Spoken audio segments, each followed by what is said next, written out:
ہم آپ کو موسیٰ اور فرعون کا واقعہ سناتے ہیں حق کے ساتھ، ٹھیک طور پر۔ قرآن میں بہت زیادہ بیان کیا ہے فرعون اور موسیٰ علیہ السلام کے واقعے کو۔ فرعون نے سرکشی کی تھی اور اپنے ماتحت رعایا کو 2 حصوں میں بانٹ رکھا تھا۔ گورنمنٹ کا کام ہوتا ہے اپنی عوام کے ساتھ ایک جیسا سلوک کریں، یہ نہیں کہ آپ ان کو کیا کر دیں، ڈیوائیڈ کر دیں، لیکن اس نے ڈیوائیڈ کر رکھا تھا۔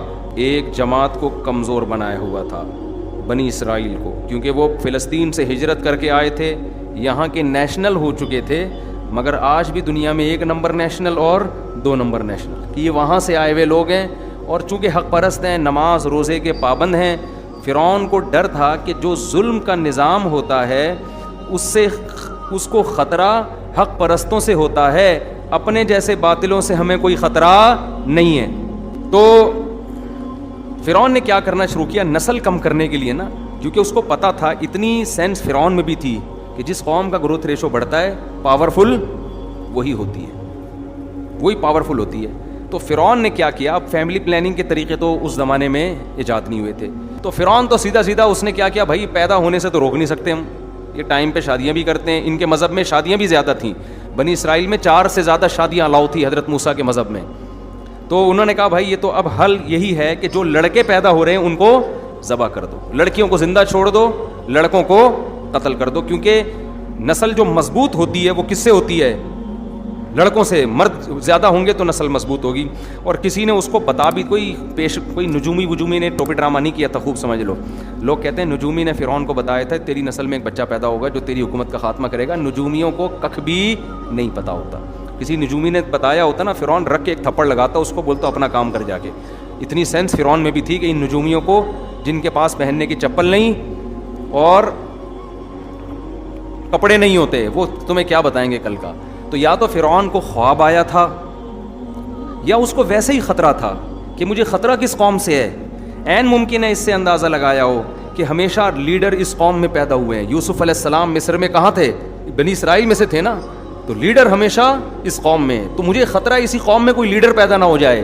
یا تو خواب آیا یا اس کو یہ خطرہ ہوا کہ بھئی یہاں کوئی ایسا لیڈر پیدا ہو سکتا ہے۔ درباریوں نے بھی اس کو مشورہ دیا ہوگا نا، وہ جو چمچے ہوتے ہیں۔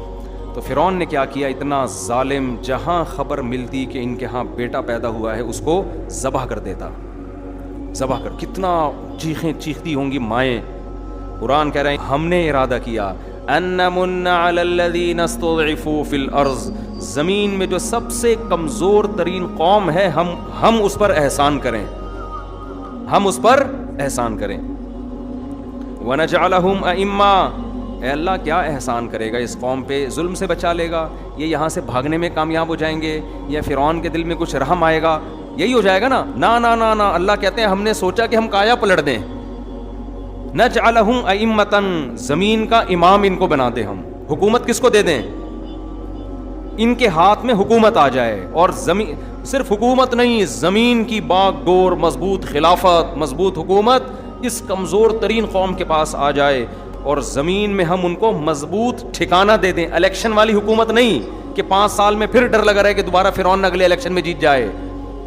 وَنُمَكِّن، تمکین کہتے ہیں مضبوط ٹھکانہ، ایسی پاورفل حکومت کہ اپوزیشن کا کوئی خطرہ ہو ہی نہیں۔